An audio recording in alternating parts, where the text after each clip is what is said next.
देखिए, board examination खत्म होने के बाद बच्चों को एक ही चीज़ का सबसे ज़्यादा इंतज़ार होता है कि हमारे बोर्ड एग्ज़ामिनेशन का जो रिज़ल्ट है वो कब तक अनाउंस किया जाएगा। क्योंकि रिज़ल्ट को देखकर ही यानी कि उसके अकॉर्डिंग ही हमें चूज़ करते हैं कि आगे हमें कौन-सी स्ट्रीम में पढ़ाई करनी चाहिए, कौन से सब्जेक्ट से पढ़ाई करनी चाहिए। एंड अगर आप अभी 12th पास करोगे तो आपको कोर्सेज़ देखने होंगे कि किस कोर्स के अंडर आपको ग्रेजुएशन करनी है। सभी कोर्सेज़ के अपने-अपने परसेंटेज क्राइटेरिया होते हैं, वो तो आप अपने अकॉर्डिंग देख सकते हैं। एंड अगर बात करें एमपी बोर्ड एग्ज़ामिनेशन के रिज़ल्ट की, तो आप सभी वेट तो कर ही रहे होंगे कि कब आएगा, कब आएगा। बीच में कुछ एक्सपेक्टेड टाइम भी सामने आया था कि 15 अप्रैल तक आपका जो रिज़ल्ट है वो जारी हो सकता है। पर मैंने आपको बताया था कि अभी 5th और 8th के बोर्ड एग्ज़ामिनेशन स्टार्ट हो गए हैं, 9th और 11th के एग्ज़ाम स्टार्ट हो गए हैं। तो ऐसे में आपका जो रिज़ल्ट है वो थोड़ी और देर से आएगा एंड यही चीज़ यहाँ पर होती हुई दिखाई दे रही है। एंड एक अपडेट भी सामने आ रही है जिसमें कि आपको बताया जा रहा है कि आपका जो रिज़ल्ट है वो देरी से आ सकता है। अब कितना देरी से आ सकता है? ऐसा ना हो कि फरवरी में एग्ज़ाम हो गए पर इसका कोई आउटपुट ही सामने ना आए। जब रिज़ल्ट ही टाइम पर नहीं आएगा तो फरवरी में एग्ज़ाम करवाने का क्या फ़ायदा? सारी चीज़ें मैं आपको आगे बताता हूँ, वीडियो में एंड तक बने रहिए। नहीं तो सब्सक्राइब के साथ-साथ नोटिफ़िकेशन आइकन ज़रूर से ऑन करके रखिएगा। एमपी बोर्ड एग्ज़ामिनेशन की ऐसी इन्फॉर्मेटिव वीडियोज़ मैं आपको आगे देता रहूँगा। अब देखिए, आप सभी की बोर्ड एग्ज़ामिनेशन की कॉपी चेकिंग का काम 22 फरवरी से स्टार्ट हो गया था। यानी कि जब आपके बोर्ड एग्ज़ामिनेशन खत्म भी नहीं हुए थे तब से ही आपकी कॉपी चेक होनी स्टार्ट हो गई थी। मैंने आपको बताया ही था कि फर्स्ट राउंड खत्म हो गया, यानी कि फर्स्ट राउंड में जितनी भी कॉपी आई थी वो सारी चेक हो चुकी थी। किन-किन सब्जेक्ट की आई थी उसकी इन्फॉर्मेशन मैंने आपको दी थी। एंड मैंने आपको सेकंड राउंड की डेट भी बताई थी कि 8 मार्च से, यानी कि अभी ये जो 8 तारीख गई है, सैटरडे गया है, 8-9 तारीख से आपका सेकंड राउंड भी स्टार्ट हो गया, यानी कि सेकंड राउंड में कॉपी चेकिंग स्टार्ट हो गई है। एंड इसमें टीचर्स थोड़े से बिज़ी हैं क्योंकि एक तरफ 5th और 8th के बोर्ड एग्ज़ामिनेशन भी कंडक्ट करवाए जा रहे हैं, 9th और 11th के एग्ज़ाम भी कंडक्ट करवाए जा रहे हैं। तो जो गवर्नमेंट टीचर्स हैं जो कि कॉपी चेक कर रहे हैं वो दोनों तरफ बिज़ी हैं, यानी कि दोनों तरफ का काम देख रहे हैं, कॉपी चेक भी कर रहे हैं, वहाँ पर ड्यूटी भी कर रहे हैं। तो ऐसे में आपके 10th और 12th के रिज़ल्ट में थोड़ी-सी देरी हो सकती है, कितनी हो सकती है वो मैं आपको बताता हूँ। ये अपडेट आई थी, आप अभी स्क्रीन पर देख ही रहे हैं। आप चाहें तो वीडियो पॉज़ करके उसको पूरी पढ़ सकते हैं, बाकी मैं आपको मेन-मेन पॉइंट्स बता देता हूँ। इस अपडेट की हेडिंग में आपको बताया जा रहा है कि कॉपी चेकिंग का थर्ड राउंड स्टार्ट हो गया है। अब ये डिस्ट्रिक्ट वाइज़ भी वेरी करता है, कहीं पर अभी सेकंड राउंड स्टार्ट हुआ है, कहीं पर थर्ड राउंड स्टार्ट हो गया है,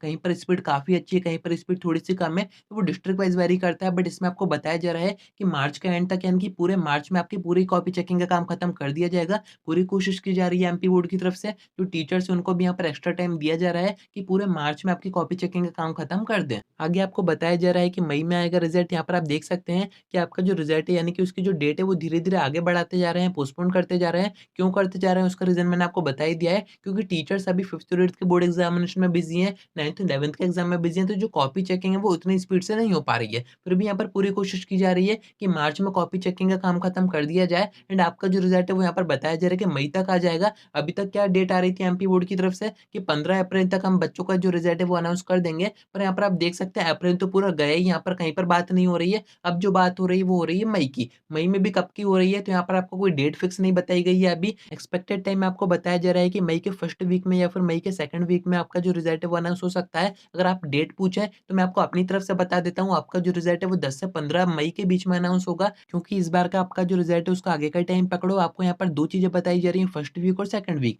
तो आप सेकंड वीक का ही मान के रखो, बाकी ये टाइम और भी आगे बढ़ सकता है। वैसे तो चांसेस काफ़ी ज़्यादा कम है, एमपी बोर्ड की तरफ से पूरी कोशिश की जा रही है कि आपका जो रिज़ल्ट है वो टाइम पर अनाउंस कर दिया जाए, क्योंकि आगे लोकसभा चुनाव होने हैं एंड यही मेन रीज़न था कि आपके बोर्ड एग्ज़ामिनेशन फरवरी में करवाने पड़े, वरना आपका एग्ज़ाम आराम से होते मार्च में होते, जैसे कि हर बार होते हुए आए हैं मार्च में, वैसे ही होते। पर चुनाव के चक्कर में आपका जो एग्ज़ाम है वो 1 महीने पीछे करे गए थे, तो आपका जो रिज़ल्ट है वो भी 1 महीने यहाँ पर पीछे तो किया जाएगा। कब तक किया जाएगा तो यहाँ पर आपको बताया जा रहा है कि प्रीवियस सेशन का जो रिज़ल्ट है वो जून में आया था, तो आपका जो रिज़ल्ट है वो मई तक आ सकता है। फर्स्ट और सेकंड वीक मैंने आपको बता ही दिया, जैसे कोई डेट आएगी वो मैं आपको बता दूँगा, क्योंकि जिस दिन भी एमपी बोर्ड एग्ज़ामिनेशन का रिज़ल्ट अनाउंस होगा इस बार का, तो एमपी बोर्ड की तरफ से ऑफिशियली आपको एक नोटिस जारी करके डेट एंड टाइम बताया जाएगा कि किस डेट को और किस टाइम पर आपका रिज़ल्ट अनाउंस होगा। 10th का किस दिन होगा, 12th का किस दिन होगा। अभी तक 2 सेशन से देखा जा रहा है कि आप दोनों का ही रिज़ल्ट एक ही दिन अनाउंस किया जा रहा है। उसके पीछे आप जाओगे तो 10th का फर्स्ट डे अनाउंस किया जाता था, फिर सेकंड डे 12th का अनाउंस किया जाता था। तो इस बार कैसी क्या कंडीशन बनती है वो सब अपन आगे देखेंगे। अब यहाँ पर आपको एक डाउट ज़रूर से आ रहा होगा कि मार्च में अगर कॉपी चेकिंग का काम खत्म हो रहा है, तो मई में रिज़ल्ट अनाउंस क्यों किया जा रहा है? अप्रैल में क्यों नहीं किया जा रहा है? ये पूरा महीना तो खराब जाएगा। तो देखिए, यहाँ पर क्या होगा, आपका जो रिज़ल्ट है वो बनाया कैसे जाता है उसकी प्रोसेस मैंने आपको बताई थी। बाकी आप कमेंट करेंगे तो मैं आपको और अच्छे से बता दूँगा। अभी मैंने आपको बस प्रोजेक्ट और प्रैक्टिकल्स के मार्क्स के बारे में बताया था। बाकी और भी प्रोसेस होती हैं बीच में जिससे कि आपका जो रिज़ल्ट है वो बनाया जाता है। अभी आपके प्रैक्टिकल एग्ज़ाम हो रहा है मार्च में एंड ये जो आपके प्रैक्टिकल के मार्क्स रहेंगे एमपी बोर्ड में भेजे जाएँगे, यानी कि एमपी बोर्ड के पोर्टल पर अपडेट किए जाएँगे। पूरी प्रोसेस होती है। अभी आप बस इतना समझिए कि ये जो अप्रैल का महीना है इसमें आपका जो रिज़ल्ट है वो पूरा प्रोसेस किया जाएगा। फिर उसके बाद जो मेरिट वगैरह बनती है, टॉपर्स वेरिफिकेशन होते हैं, काफ़ी सारी चीज़ें होती हैं। अगर आप कमेंट करेंगे मैं आपको सारी चीज़ें बता दूँगा। तो कनेक्टेड रहिएगा, सारी चीज़ें मैंने आपको बता ही दी हैं कि कब तक और कैसे आपका जो रिज़ल्ट रिजल्ट वो अनाउंस किया जाएगा तो थोड़ा-सा वेट आपको करना पड़ेगा। बाकी उसके बाद बात करेंगे अपन स्कीम्स की। स्कीम के ऊपर मैं एक वीडियो कवर कर चुका हूँ, अगर आपने वो नहीं देखी तो ज़रूर से जाके देखिएगा। उससे आपको एक आइडिया हो जाएगा कि एमपी बोर्ड में कौन-कौन सी स्कीम का बेनिफिट आपको होगा। बाकी इनकी डिटेल्ड वीडियो मैं आपको आगे प्रोवाइड करूँगा एंड अगर आप पासिंग मार्क्स के बारे में जानना चाहते हैं एमपी बोर्ड के या फिर आप ग्रेस मार्क्स के बारे में जानना चाहते हैं कि बोर्ड एग्जामिनेशन में कितने दिए जाते हैं, कब दिए जाते हैं, तो डिस्क्रिप्शन में मैं आपको वीडियो दे दूँगा। सारी चीज़ें मैंने आपको एमपी बोर्ड की प्रोवाइड कर रखी हैं, आपको कहीं पर भी ढूँढने की ज़रूरत नहीं है। एंड अगर आपके मन में कोई भी डाउट आता है बोर्ड एग्जामिनेशन से जुड़ा हुआ, तो आप कमेंट करके बता सकते हैं। मैं कोशिश करूँगा कि उसके ऊपर वीडियो कवर करके आपको बता दूँ। आज की वीडियो में इतना ही, और कुछ आपको पूछना हो तो आप मुझसे इंस्टा पर डीएम करके बात भी कर सकते हैं।